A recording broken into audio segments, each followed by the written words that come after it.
एक छोटे से गांव में श्यामू नाम का एक गरीब आदमी अपनी पत्नी सरला और बेटे छोटू के साथ रहता था। श्यामू अपने बेटे छोटू के साथ मिलकर समोसे बेचता और उसी से अपने परिवार का गुजारा करता था। अच्छा सरला, तो हम चलते हैं। ठीक है, ध्यान से जाना और अगर साहूकार मिले तो उससे ज्यादा बहस मत करना। हाँ सरला, मैं इस बात का ध्यान रखूंगा। इसके बाद दोनों बाप बेटे समोसे का ठेला लेकर चौराहे की ओर चल देते हैं। वहाँ पहुंचकर श्याम अपना काम शुरू कर देता है। बस थोड़ी और मेहनत, फिर शायद आज की कमाई से गुजारा हो जाए। हे भगवान, आज का दिन अच्छा जाए। तभी श्यामू के बेटे छोटू की नजर सामने से आ रहे साहूकार पर पड़ती है। छोटू उसे देखकर घबरा जाता है। बाबा बाबा, मालिक आ रहे हैं, गली के साहूकार। श्यामू की आंखों में चिंता उतर आती है। तभी एक मोटे पेट वाला आदमी भारी मूंछें और चमचमाते जूते पहनकर आता है। यह है गली का साहूकार हरनाम सिंह। ओ श्यामू, फिर से यही गली में ठेला लगा दिया? कितनी बार कहा कि ये जगह मेरी है, किराया देगा या ठेला उठवाऊं? मालिक, मैं कहाँ जाऊं? मेरे पास कुछ भी नहीं है, बस यही ठेला है जिससे मैं अपने बच्चों का पेट पालता हूँ। ये गरीबी की कहानी मुझे मत सुना। पैसे ला वरना ठेला हटवा दूंगा। श्यामू के चेहरे पर दुख और बेबसी साफ झलक रही थी। छोटू को गुस्सा आ रहा था, लेकिन वह चुप था। बाबा, हम हमेशा इनके ताने सुनते रहेंगे क्या?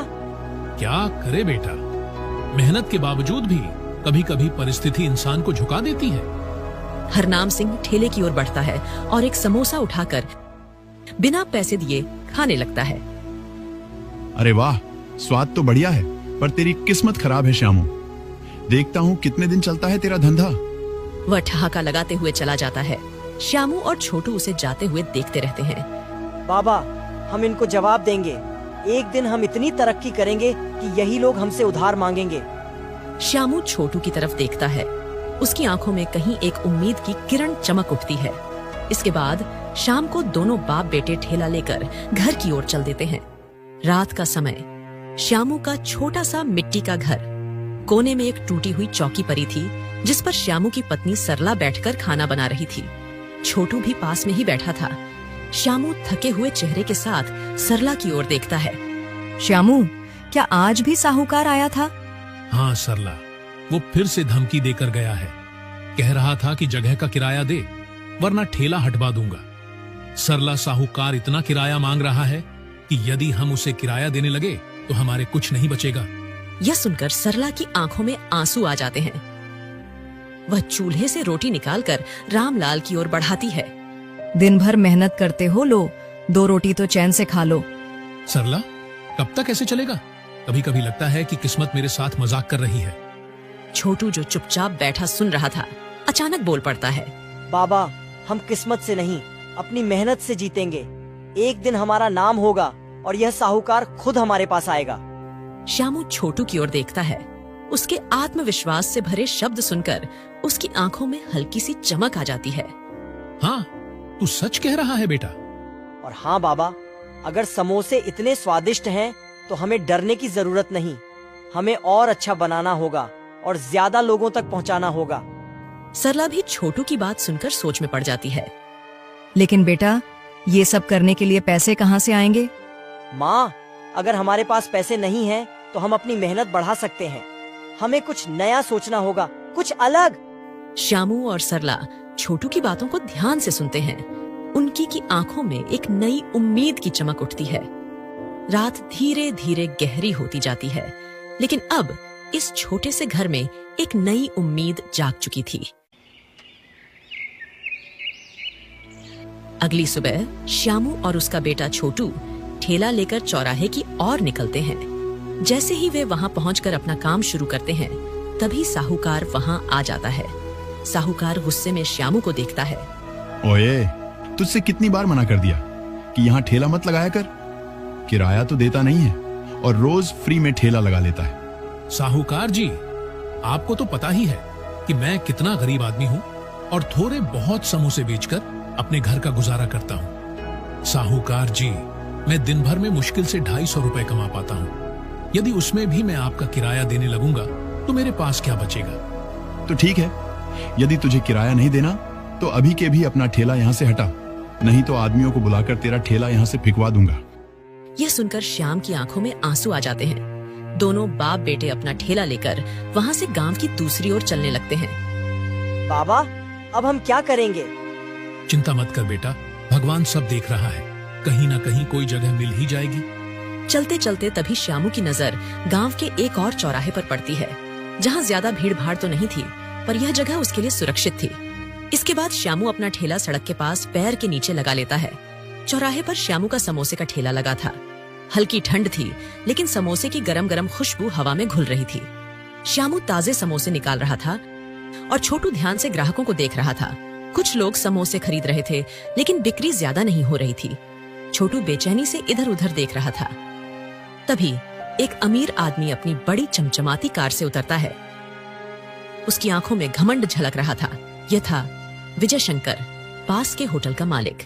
वह इधर उधर देखता है और अपनी घड़ी पर नजर डालता है। ओए समोसे वाले, इधर आ। जी मालिक, कहिए। सुन, आज मेरे होटल में शेफ नहीं आया और कुछ मेहमान आ गए हैं। समोसे बेचते हो ना? मुझे 50 समोसे अभी चाहिए। श्यामू और छोटू हैरान रह जाते हैं। यह पहला मौका था जब किसी बड़े आदमी ने उनसे इतनी बड़ी डील मांगी थी। जी, 50 समोसे? सुनो, याद रखना, अगर समोसे अच्छे नहीं हुए तो एक भी पैसा नहीं दूंगा। रामलाल जल्दी जल्दी समोसे तलने लगता है। छोटू उसकी मदद करता है। जल्दी ही वे दोनों मिलकर समोसे तैयार कर देते हैं। विजय शंकर समोसे का पहला निवाला लेता है।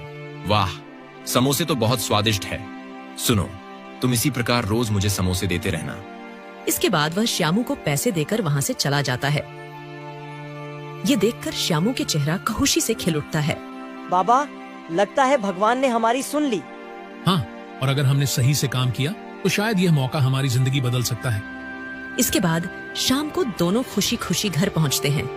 रात का समय, छोटे से मिट्टी के घर में हल्की रोशनी टिमटिमा रही थी। श्यामू, सरला और छोटू जमीन पर बैठे थे। उनके चेहरे पर खुशी की चमक थी, लेकिन साथ ही एक चिंता भी झलक रही थी। तो अब हमारे समोसे होटलों में भी जाने लगे। हाँ, और अगर हमने सही से काम किया तो शायद यह मौका हमारी जिंदगी बदल सकता है। बाबा, हमें बस जमकर मेहनत करनी होगी। हमें पहले से ज्यादा समोसे बनाने होंगे। पर इतने समोसे बनाने के लिए सामान कहाँ से आएगा? तेल, मसाले, मैदा, ये सब चाहिए ना। वह बातें कर ही रहे थे कि तभी अचानक तेजी से बारिश शुरू हो जाती है। श्यामू के घर की छत कच्ची होने के कारण ज्यादा देर नहीं टिक पाती और टूटकर गिर जाती है। बारिश की बूंदें तेजी से घर में गिरने लगती हैं। भगवान, ये क्या हो गया? हमारा सारा सामान भीग रहा है। श्यामू, अब क्या होगा? श्यामू कुछ नहीं बोल पाता। आखिर वो इस बारिश में कर ही क्या सकता था। गांव के सभी लोग अपने घर के दरवाजे बंद कर लेते हैं। श्यामू के परिवार को इस बारिश में ही पूरी रात बितानी पड़ रहती है। सुबह को श्यामू अपने घर की छत को ठीक करता है। इसके बाद सरला उससे कहती है, श्यामू, अब क्या होगा? समोसे का सारा सामान भीगकर खराब हो गया। श्यामू गहरी चिंता में पड़ जाता है। तभी उसका बेटा छोटू बोल पड़ता है, बाबा, हमें उधार लेना पड़ेगा। दुकान वाले काका अच्छे आदमी हैं। अगर हम उनसे मदद मांगे तो शायद वे थोड़ा सामान उधार दे दें। अगर उधार लिया और होटल ने समोसे लेने बंद कर दिए तो कर्ज कैसे चुकाएंगे? सरला, हमारे समोसे ही हमारी गारंटी है। मेहनत करेंगे और अच्छा काम करेंगे तो भगवान भी साथ देगा। सरला कुछ नहीं कहती, लेकिन उसकी आंखों में विश्वास झलकने लगता है। श्यामू और छोटू गली के नुक्कड़ पर स्थित एक छोटी किराने की दुकान पर पहुंचते हैं। दुकान का मालिक माधव काका पुराने और ईमानदार इंसान हैं। वे श्यामू को देखते ही मुस्कुरा देते हैं। अरे श्यामू, आज इतने सुबह सुबह क्या चाहिए? काका, थोड़ी मदद चाहिए थी। मैंने समोसे बेचने का काम शुरू किया और मेरे समोसे होटल में भी जाने लगे, लेकिन कल रात की बारिश से मेरे घर की छत टूट गई और सारा सामान खराब हो गया। काका, कृपया करके अभी थोड़ा सामान उधार दे दो। जैसे ही पैसे आएंगे पहला काम आपका कर्जा चुकाने का करूंगा। माधव काका थोड़ी देर सोचते हैं। छोटू की उत्सुक आंखें उन्हें टकटकी लगाए देख रही थीं। श्यामू, तू ईमानदार आदमी है और मेहनत से डरता नहीं। तुझे उधार देने में मुझे कोई दिक्कत नहीं, पर एक शर्त है। शर्त? बस इतना कि जब तेरा काम चल पड़े तो मेरी दुकान से ही सामान लेना पड़ेगा। यह तो बहुत अच्छी शर्त है काका। आप हमें सामान दीजिए, हम वादा करते हैं कि आपको कभी धोखा नहीं देंगे। माधव काका हंसते हुए सर हिलाते हैं और श्यामू को सामान दे देते हैं। श्यामू काका का धन्यवाद कर और सामान लेकर घर की ओर चल पड़ता है। अगली सुबह चौराहे पर श्यामू के ठेले पर अब पहले से ज्यादा चहल पहल थी। अब श्यामू के ठेले पर अच्छे खासे ग्राहक आने लगे थे। तभी विजय शंकर, होटल का मालिक, समोसा लेने के लिए वहां आता है। वह देखता है कि कई और बड़े ग्राहक भी श्यामू के ठेले से समोसे खरीद रहे थे। विजय शंकर सोचता है, यदि इसी प्रकार इसका काम अच्छा चलता रहा तो एक दिन यह मुझे भी आगे निकल जाएगा, जिस वजह से मेरा होटल बंद हो सकता है। कोई बात नहीं, इसे तो मैं बाद में देख लूंगा। विजय शंकर जल्दी से श्याम से समोसे लेता है और अपने होटल पर पहुंचता है। तभी विजय शंकर के होटल के सामने दो लड़के आते हैं। अरे रमेश, चल कुछ खाते हैं यार, भूख लग रही है। महेश, क्या तूने नहीं सुना? हमारे गांव का श्यामू बहुत अच्छे समोसे बनाता है। चल वहीं चलकर कुछ खाते हैं, और वैसे भी इस होटल पर बहुत महंगाई है। इसके बाद दोनों दोस्त वहां से चले जाते हैं। यह देखकर विजय शंकर गुस्से से भर जाता है। अगर ऐसे ही चलता रहा तो मैं तो एक दिन बर्बाद हो जाऊंगा। मुझे कुछ करना होगा। फिर वह श्यामू के खिलाफ साजिश रचने लगता है। सुनो, आज रात श्यामू के घर जाकर उसका ठेला तोड़ दो। बहुत उछल रहा है। मैं भी देखता हूँ कि ये समोसे कैसे बेचता है। रात का समय विजय शंकर के आदमी चुपके से श्याम के घर के पास जाकर उसका ठेला तोड़ देते हैं। फिर वहां से भाग जाते हैं।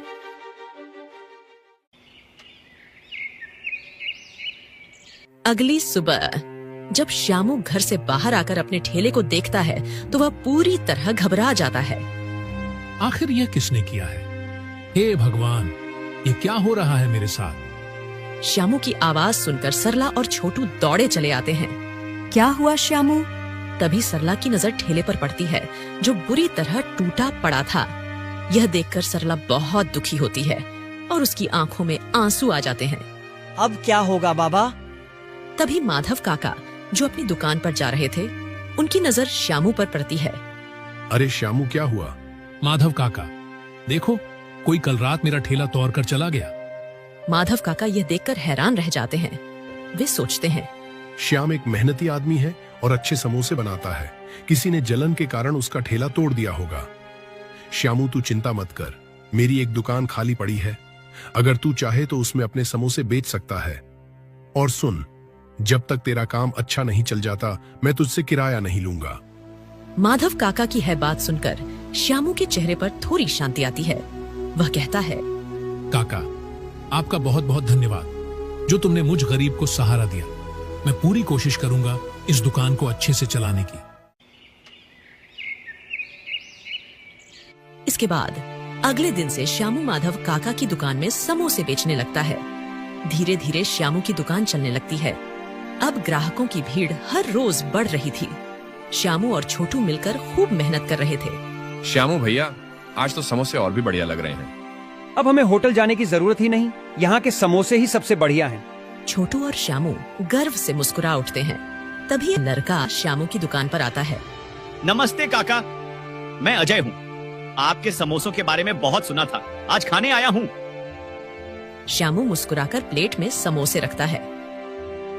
अजय पहला निवाला लेता है और उसकी आंखें चमक उठती हैं।